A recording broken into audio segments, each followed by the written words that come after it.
Hey guys, today I have the EPOMAKER Cypher81. This is a 75% gasket mounted hot swappable mechanical keyboard that I've been using for the past couple weeks and I really enjoy using it. I want to thank EPOMAKER for providing this sample to me. So inside the box you get the keyboard itself. You also get a USB-A to USB-C cable.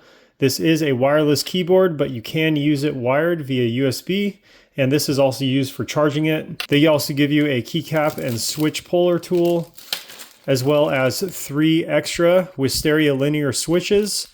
So if you look on the top here, you can switch between Windows and Mac, and then also between Bluetooth, USB, and 2.4G wireless. And then in the center, there is a USB-C input for this cable here.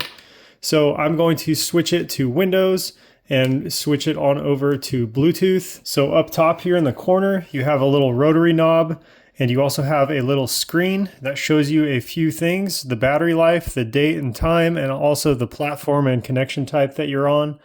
You can adjust the brightness and all the different settings from this, which is really nice to have control right on the keyboard itself. So you can see that it is backlit and it has a really nice profile to it. This uses the Wisteria linear switches that have a good amount of clickiness to them.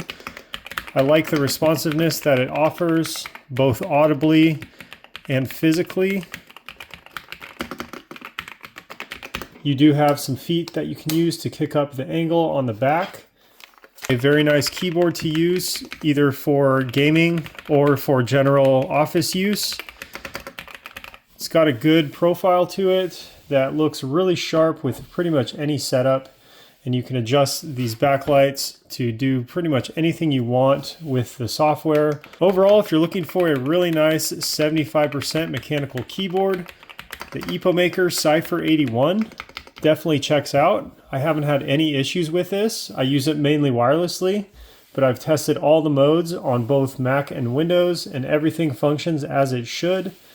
All in all, a great keyboard at an amazing price.